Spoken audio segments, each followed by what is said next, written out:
It's a cloudy, I tell you, cloudy afternoon here on a Sunday, and we thought, why not talk to our loyal audience yet again from the Gunners Club. Here you are with us in the Gunners Club. Welcome, of course, you're with Gunner and with Seuss.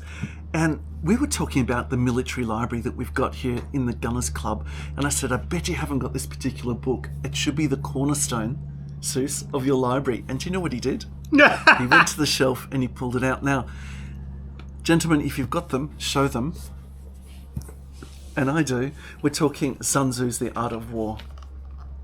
Now, you've got a slightly nicer print than I do. I picked this up from Amazon for about $15 Australian. What I particularly like about my edition is that, well, it's sort of true to the idea of deception being the major part of war. Yes. It looks very Chinese. The graphics are very Chinese, written 2,500 years ago in what we consider China today. So hang on, is that a first edition then? Well, no, because mine is printed in India. Really? Which I think is really quite wonderful, given that any military activity we really have seen lately has been between the Chinese and the Indians in the Himalayas. So well done to both parties for that. I hope that both of you have got a copy of this book. Now, this book was written, it's an expression of ideas, basically, from a general's top-eye view. He sees the lay of the land and really what you need to do before you're ready for battle. And in fact, what you need to do if you're not ready for battle. It was about 2,500 years ago. Now, we can still go and see with our eyes buildings which were made in that period. It's still part of our concrete legacy. If you go to Athens and you see the Acropolis was built before that, but a lot of the major buildings inside that, like the Parthenon, were built at about the same period as what this book was written. No, I didn't know that. Still intangible history, and the words are still pretty faithful that we've got today. What I love about the book is this. It's written into about 13 different chapters. Okay. It's one of these books which you can read over breakfast, and I've read it again this morning, exactly doing that over, it took me 2 coffees and breakfast, and I managed to read through it again. And I've got some great ideas about the book because war and anything to do with mankind is as current today as it was current back then. It's sort of like that idea that every generation thinks they've created sex for the first time. Yes. People with a bit of grey hair realise that, well, we've been around the sun a few times, and look, there's nothing new under the sun, to quote, a famous Jewish book from about that period, Ecclesiastes. This book really is based on the premise that you've got to win a war without actually fighting. If you can do that, that's the most supreme victory of all. Ideally, that's the way to win a war, yes, but we all know that isn't usually how it works out. Well, true to the Chinese mindset still today, it's really about concealing your intentions from the enemy. And I think that's something that they still do very, very well today. And so what they're saying is that if you know yourself very well and you know your enemy intimately, you don't need to fear the result of 100 battles because you know exactly which way it's going to lie. I think that's wonderful. All war is based on deception. Now, this is very different to the Christian mindset that we have of that let your yeses be yes and your noes be no. Effectively, what he's saying is obfuscate your intentions and make your enemy believe that you're going to do something completely different than what you're going to do. So in the West, we'd say, well, that's deceitful. But actually, in the mindset of Sun Tzu, that's a major part that you're playing for advantage in battles. Make your enemy think when you're strong that you're weak, or when you're weak that you're strong, or when you're close by that you're actually far away. In the age of bloody civil war, 2,500 years ago, a Chinese military commander, strategist and philosopher emerged. His name, Sun Tzu. After successfully defending the state of Wu against its neighbour Chu to the west, a book formerly known as Master Sun's Military Methods was born, which has later become known as The Art of War. The Art of War is the most influential treatise on war ever written, consisting of 13 chapters, each of which is devoted to one aspect of warfare. It has shaped the way in which conflicts have been fought for thousands of years, from the Japanese samurai to the Napoleonic War. Not only has the book influenced military commanders and generals all over the world, it has had resounding effects on politics, sports, and business to this day. The art of war is of vital importance to the state. It's a matter of life and death, a road either to safety or to ruin.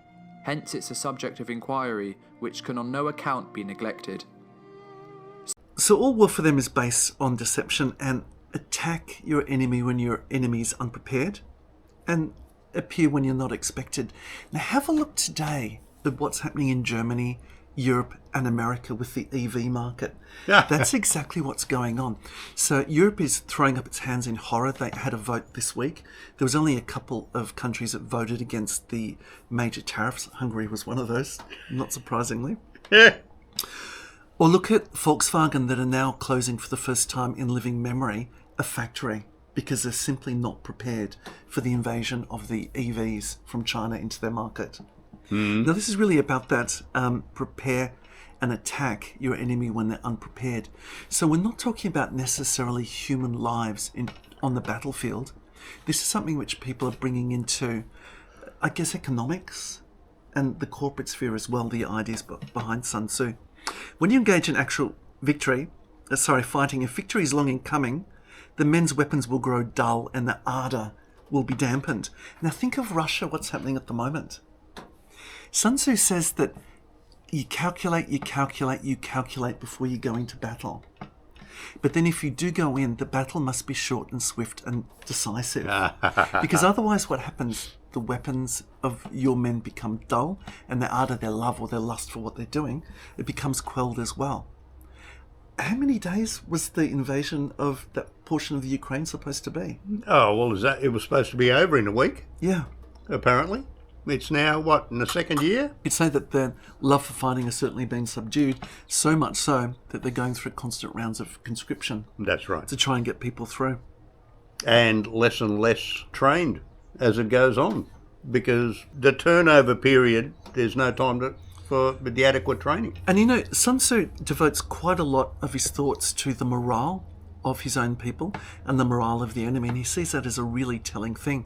And he looks to certain things. For example, he looks to see if you've got soldiers who are leaning on their pikes. If a soldier's leaning on their pike, it means they're probably not well fed. It probably means they're quite tired. He looks for things like the advance of the soldiers, what the terrain is like that they have to cover, what the distance is that they have to cover, and effectively what that means. He says, well, if you have to cover large areas of terrain, he says you'll have the strongest and the fastest arrive at the front, you'll have the rest arrive weakened, and you'll have some which completely just lose out and don't arrive whatsoever at all. He also looks to things like the morale of people through, let's say, the time of the day. He believes that in the morning, people are most exuberant and they're prepared for a battle. So he'd say that if you're going for a battle or a major action, to do it in the morning. Morning is the time to do things, and then people become gradually more tired during the heat of the day. And in the evening, all he says, Sun Tzu says, is that his people are looking for is to return to camp. Now, the Australian soldiers, I know, Sus, that you were well involved in this, particularly being a bombardier. Australians attack and defend during first light and last light. Correct. That's particularly something in our military history in Australia of the last century that we know about. That's a cycle that people go through. First watch you have as the light's coming up, and then you have that stand to, but also harboring up in position as the light's going down. That's right. So this sort of rhythm of the way that people operate in their psyche is something that Sun Tzu was all about. For example, he would say as a general, never share too much information with your soldiers. Share with them what they've got to do in that moment. Don't let them see what the final plan is, because it might be, for example, it is just putting them through some hoops to see that the weapons formation, let's say the infantry formations work, or that the logistic lines work. But he doesn't want them to know that the end game is in 4 days' time, they'll actually be besieging that particular city. The soldiers don't need to know that at that particular time. Yeah, but it's also a question of overwhelming information. It gives you too much to think about instead of focusing on your job at hand. Yeah, I think that's true. Yeah. When you need to put your people to, he believes that you give them a situation where there really is no escape, and to let them know, soldiers, there's no coming out of this war alive. We've got to fight through it. And he sees that people achieve overwhelming odds when they do that. Now, he's always talking about moving people together as one codified body of men, because if men are codified together, There's nowhere for the main body to hide from the front legion which goes to attack. They have to be part of it. Similarly, if you have cowards, there's nowhere for them to hide in their running, because the rest of the body of men see what they're doing. Yes. People will fight together like that. And if they're put in a position of peril where they literally think they have to fight for their lives, Well, they will, in fact. Well, it comes down to, we got nothing to lose, so let's see if we can take the most with us. and fight for the purpose. Yeah. He did talk a lot about communications as well. Now, I know that you were involved in signals through the artillery, myself as well, and he talked a lot about the fact that human voices can only cover so far over the battleground. And things like shouts and trumpets can only cover so far as well. But he's talking about using other signals as well. So impressive to me. 2,500 years ago, signals was a very important part of how armies worked. And he talked particularly about things like flags as well. So you had extra audio cues, you had extra visual cues, and you had the constant training of the people and the monitoring of how their morale was. It's just like how an army runs today. Correct, yeah. And so he sort of strategized as well as to how numbers work. So I know we've discussed it. If you go to attack an enemy position in the Australian Army, you'd expect to have 3-to-1 odds. Yeah, 3-to-1. So this is not a new idea. Back 2,500 years ago, he was looking at things like, if you outnumbered your enemy by 10-to-1, best course of action would be simply to surround your enemy. There's nothing the enemy can do. You're going to starve them out. They're going to resign. Effectively, you probably don't need to lose a man and to win with overwhelming odds like that. 5 against 1, he'd recommend, just like the Australian Army, you go ahead and attack. That's a battle that you're going to win. 2 against 1, this is an interesting stratagem. I didn't think about this. Don't throw twice as many men against them. Halve your army. So you've got 2 formations, each as strong as theirs. If you wanted to, you could launch one against them and perhaps flank the others if your side was getting tired. Flank them on another side as well of attack. He who wins his battles wins by making no mistakes. Yeah, well, I've never known a period where you could actually say that I know exactly what's going to happen, but it comes back to that maxim. If you intimately know your capabilities and that of the enemy, there will be no doubt as to the outcome of 100 battles. There is that one other saying, though, that no matter what plans you make... It all goes to shit when you cop a punch to the head. Yeah, And I'm going to use Mike Tyson's maxim there to say that he talked a lot about offering baits as well, so misleading people. And he also talked a lot about what to look for to make sure you're not being misled yourself. Like, for example, if you had one group advance and another group retreat at the same time, there's probably some sort of a lure or deception which is going on there. But likewise, he said offering baits is a very good tactic to use yourself. You know, in today's world, the economy's changed so much through what we call disruptive innovators like Uber. Uber. Or when we booked an accommodation, remember out in the hills when we did our very first video together on Cinnamon Schnapps? Oh, We did it through like a Stays or an Airbnb That's right. type thing. So this is really disruption to a comfortable industry, let's say. And this is really how you can apply these ideas. So he says, if the enemy's taking his ease, let's say the taxi industry or the hotel industry is taking its ease, harass them. If they're well supplied with food, starve him out. If they're quietly camped, force them to make a move. And that's exactly what's happened with these disruptors. See what I mean? The human psyche has not changed. People become complacent. I'm thinking a lot about modern day China when I read this book again. You think about the trade embargoes on Australia, where they've picked things which are critical to us, but also points which are very weak. So we're not talking about a military attack on something strong for Australia. We're talking about things like embargoes on our wine, embargoes on our barley, embargoes on our steel, things which are designed to hit Australia where we're weak and to cause a lot of hurt and disruption to us, which is exactly what Sun Tzu would recommend that the Chinese government do, and in fact that they did. They were a little bit shocked in that they'd never come across the philosophy of the Australian character, which basically rolls with the punches, but it's effectively what they did. So you may advance and be absolutely irresistible if you make for the enemy's weak points. Always. And that's exactly what they've done. Now, I love this idea. Throw something odd and unaccountable in his way. There's a video which I've done recently talking a lot about negotiation, and one red herring or unaccountable thing which I'll always put in is a demand that the company soda machine gets changed from Coke to Pepsi because it perplexes and dazzles people so much that it gives me breath to read them better and to actually advance my troops or my strategy forward. Things like this cost nothing, but why all of a sudden do we have troops of one Legion wearing yellow, for example? Something to completely confound the other side. Or why, in fact, are they moving to this point when we'd expect them to do this? Yep. So the spots where you intend to fight must not be made known. So in the Second World War, there was a lot of that employed through radio deception. They were talking about an expected arrival of Western troops in other countries in Scandinavia. Never had any intention of waging a real war there. It was all about Normandy.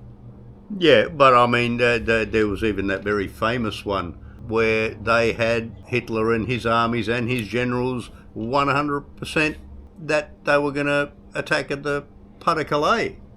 And there was a huge strategy involved in deceiving them. So they would have all of their elite troops waiting for the invasion here, when all the time the invasion was going to come at Normandy. And again, that's an exceptionally good example.